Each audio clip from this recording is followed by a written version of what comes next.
The fly. Anna is going to be taking Upload out on the road, so she is, travelling all over Scotland to meet creatives in their own spaces to see what makes them tick. Today is the very first leg of the tour, and as we're doing the show from Aberdeen today, I told you she can't keep away. We love her, we're glad she's up. She's in Aberdeen too. Anna, where are you? Hello, Rochelle. Yes, I am in the flat of Skye Saw, who is an artist and also a medical student living in the northwest of Aberdeen.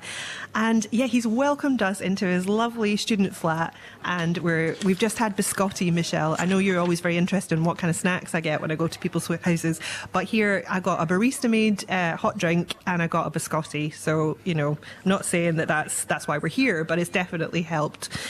So thank you so much for having us in your house, Skye Saw. Tell us a bit about yourself and how you came to be writing music. Yeah, thank you guys so much for making the trip. So I'm a 23-year-old indie folk singer-songwriter, musician, and also a final year medical student. Yeah, that's a difficult line to tread because I've known medical students, and especially in your fifth year, you're full on, and you're also finding time to make music as well. How are you balancing that? Yeah, so it's an interesting one. Music has always been a big part of my life. I started sort of learning music from quite a young age. Was playing piano from the age of 5 up to the age of like 15, and then sort of picked up the guitar from there and not looked back. I don't play much piano anymore, but it's sort of my roots, pretty much. Yeah. So, I mean, how would you describe your music? Because I've listened to it obviously before, and it's very like emotional, very honest. How would you describe it? Yeah, no, that's exactly it. I think I've never wanted to be a singer-songwriter, if I'm being fully honest. I started to write music just to process sort of emotions that I've had and sort of processed feelings that I had throughout my life. Yeah. And I know you and I have spoken before about how you think sometimes people can be quite surprised that someone with a scientific brain, a medical brain, can also have a creative brain. But for you, those two things are it's an obvious partnership. No, yeah, I think it's quite understated that people in STEM or people in sciencey or medical jobs don't have a sort of creative side to them. I think some of the best musicians I've ever played with were medical students and people in the medical field. And what about your musical journey then? You started sort of recording seriously like quite recently, didn't you? Because you weren't sure if you wanted to share it at first. No, exactly, that's right. So I only started releasing music the end of last year. And I've since released 2 songs, which can be found on Spotify or any sort of major streaming platform. Oh, good to get a plug in there as well. And tell me about your musical influences growing up. So I've always been a guitarist. I've always been a fan of the guitar. Some of my influences are John Mayer, Eric Clapton, and more recently the indie folk scene like Lizzie McAlpine, Phoebe Bridgers. Yeah. And that's kind of very much seeped into the music that you're making now. I mean, going forward for you, Skye, it's a difficult line to tread because we know medicine is very full on. You are also prioritising the music as well apart from anything else to keep your creative outlet, to keep you sane, to keep you on the straight and narrow. I mean, are you looking to pick one over the other at one point, or are you looking to kind of plough both furrows as you go on and find a path for that? So I think at the moment I'm trying to do both, and I'm trying to do as much of both as much as I can, because as much as I love medicine, I also love the music aspect of what I do. I don't see myself giving up medicine. I think it's been a long 5 years. Yeah, exactly. That's too much work to throw in now. Yeah, and probably a lot more years to come. Yeah, absolutely. So tell us a bit about the song you're going to be playing for us today. Yeah, so the song I'm playing for you guys today is a song called Mrs. Holiday. It's a song that's unreleased, and it's a song about growing up. I wanted to tell a story about navigating through the lessons and experiences of life. Through my lens and just from the multitude of amazing people that I've sort of had the privilege to be around. So it's not just about like literal teachers, it's about people who've taught you life lessons and guided you on your way. Exactly. So the idea of it was that Mrs. Holiday is a single physical embodiment of all of the teachers that have taught me some of the most important lessons in my life that have shaped the person that I am today. And one of your most important, not formal teachers, but you were saying to me was your parents. Is that right? Yeah, that's right. So I wanted to dedicate the song to them, if that's all right. Of course, you can dedicate it to who you like. That is very sweet. You will be earning a bazillion brownie points from your that's mum and the dad, plan. I'm sure. So please take it away whenever you're ready. This is Sky Saw with Mrs. Holiday. Thank you.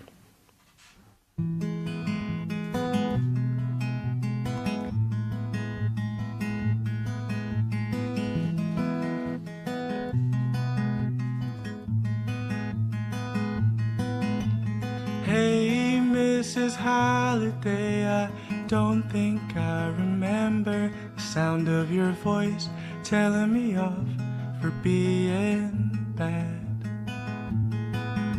'Cause Jackie's on the floor making noises she knows she'd get in trouble for, and I can't help but laugh out loud, catching on to every little secret you had said. Boys, grow up for goodness sake. Now I'm 23 and looking back at things I couldn't see. It gets harder from here. Beneath the cheeky jokes and running down the halls to blow off classes our parents thought we had.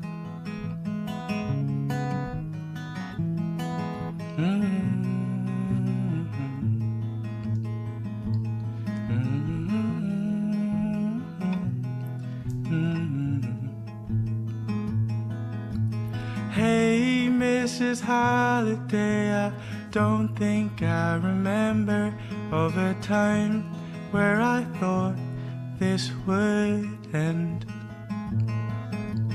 Now we're grey and old, generations filled with love didn't seem that far away.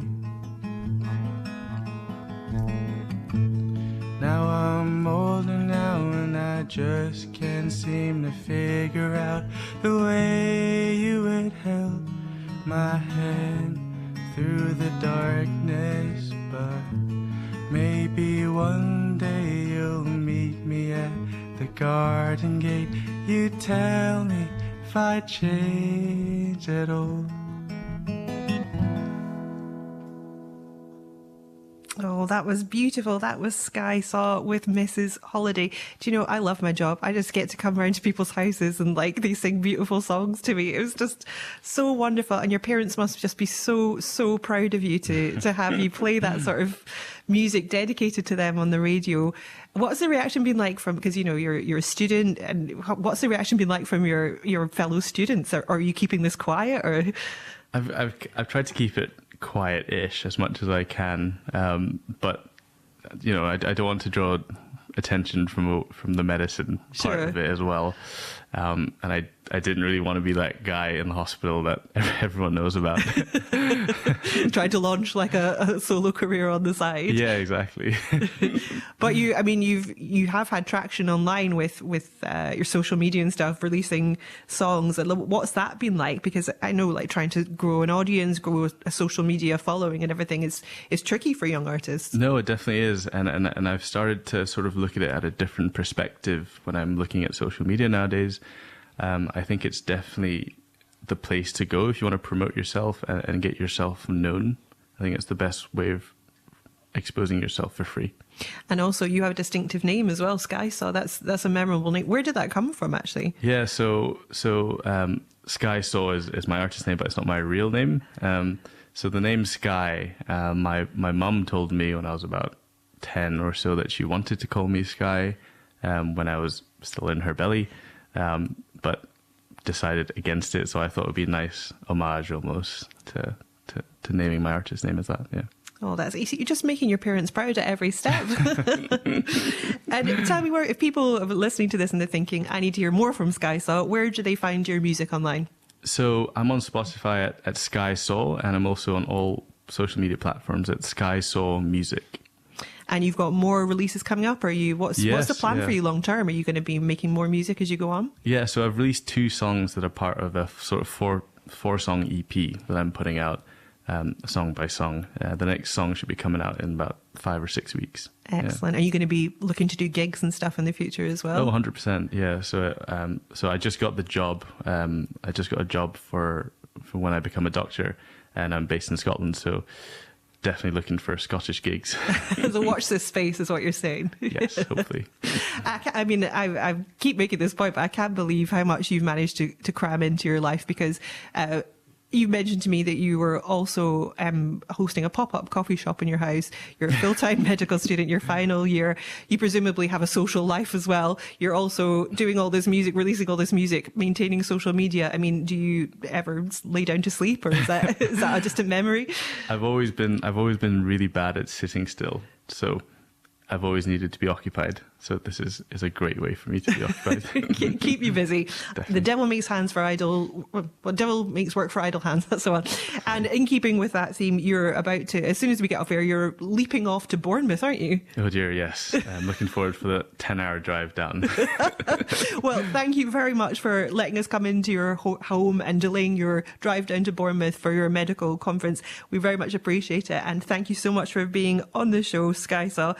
And if that's inspired you to want to come and submit your music, I could be coming to your house next time. I'll be on another stop on the Upload on the Road tour next week. But for the meantime, you can submit your work at the usual address. It's BBC